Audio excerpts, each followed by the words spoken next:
So the UK Prime Minister Keir Starmer today wished people of Ukraine on their Independence Day and basically expressed his solidarity for them at a time when the country is facing a war against Russia.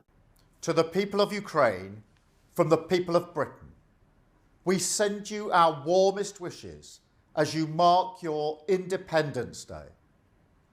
I want you to know that we stand with you for as long as it takes, with whatever it takes, until victory, until a just and lasting peace. Slava Ukraini.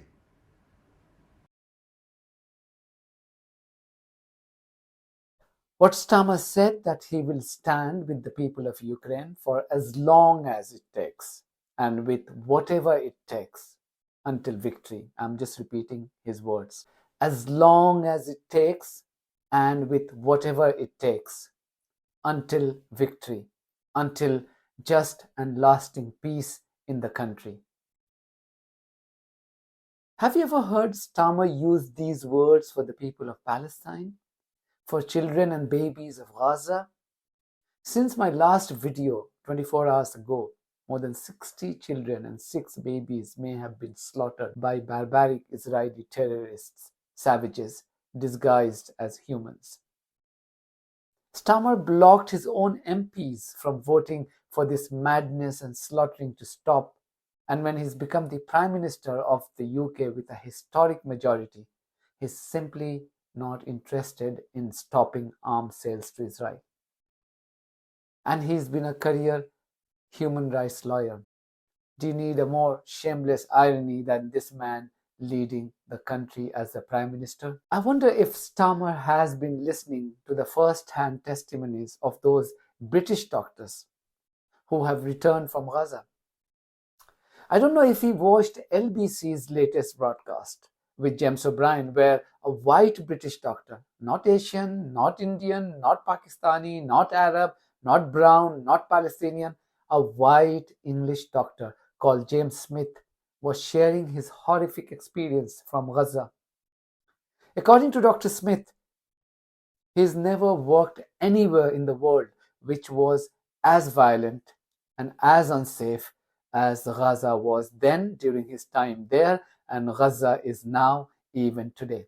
I have never worked anywhere that was as violent, as frightening, and as unstable as Gaza was then, and as Gaza still is now. I returned again in April and ended up staying for nearly 2 months. That was an unscheduled 2-month period, and I say unscheduled because during that period, the Israeli occupation forces invaded the south of Gaza. At that time, of course, there was a lot of deliberation around the so-called red line, which would be to avoid, which was supposed to be avoiding an invasion of Rafah, the city into which tens of thousands, hundreds of thousands, in fact, of Palestinians had fled from the north and the middle areas. And the Israeli military invaded that city and now completely occupied that city. And we were unable to leave for close to 2 months because the border crossing between Egypt and Gaza was completely destroyed. It's hard to read this letter, as anyone listening to this would expect, with only marginal exceptions. Everyone in Gaza is sick, injured, or both. This includes every national aid worker, every international volunteer, and every man, woman, and child. Virtually every child under the age of 5 we encountered, both inside and outside the hospital, had both a cough and watery diarrhea, jaundice, hepatitis A, widespread in the hospitals where we worked, surgical complication rate near 100%. All of us treated children who seem to have been deliberately targeted by military violence. Bullet wounds to children's heads and torsos and amputations of limbs and eyes of children were commonplace. And it goes on. It goes on and on and on and on. And that's why the next question I ask you may seem an odd one, but how much good can you actually do in the face of such horrors? I think this is actually a really important question because the simple answer to that is that there is very little that you can do as a medical or humanitarian worker under such conditions. Presenter James was referring to the letter written by 30 doctors and nurses and medical professionals based in the UK, who have written a joint open letter to Prime Minister Keir Starmer and Foreign Secretary David Lammy to demand an immediate and total ban on arms sales to Israel and a range of urgent medical and humanitarian interventions. All of these doctors and nurses, they have spent considerable time in Gaza providing medical care to Palestinians who have been injured or fallen ill as a result of Israel's genocidal campaign in Gaza since 7th of October. They are addressing Starmer and Lammy in their letter. Addressing both of them, these doctors share the horrible and unthinkable conditions that people of Gaza are being forced to live in by Israeli terrorists. They write, virtually every single child under the age of 5 whom we encountered both inside and outside of the hospital had both a cough and watery diarrhea. Jaundice and hepatitis A infection were widespread in the hospitals in which we worked, while the surgical complication rate was near 100%. Surgical incisions were almost certain to become infected due to the hospital's impossible operating conditions, including a lack of supplies, water, and medications, including antibiotics, overcrowding, and due to patients' malnutrition.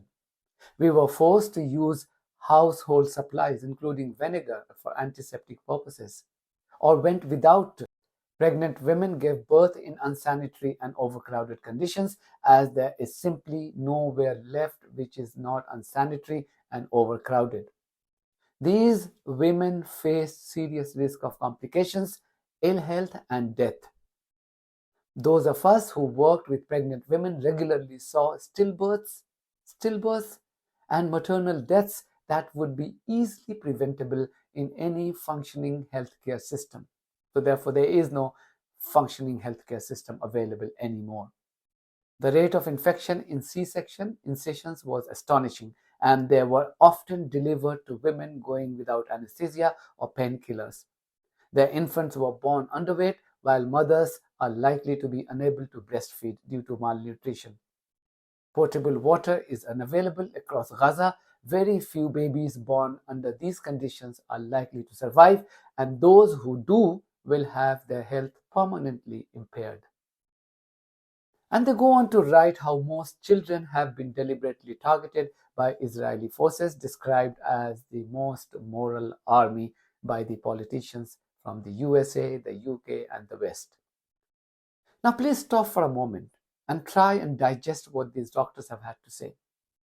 Try and think what could happen to you, to me, and others living in the UK and other developed or semi-developed or even developing countries in such conditions. Can you afford to go without even a paracetamol while experiencing severe headaches, let alone going for C-section or other surgeries without anesthesia? Israeli genocide in Gaza is the first genocide which has been sponsored and approved by the so-called civilized West. They could have stopped this madness 10 months ago, but they have chosen to enjoy their popcorn and coke from the comfort of their living rooms while enjoying the brutalities meted out to Palestinians.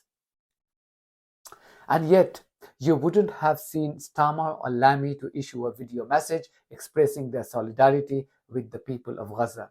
In fact, Lammy has been to Israel twice in as many months to shake hands with Israeli war criminals and share laughter with them.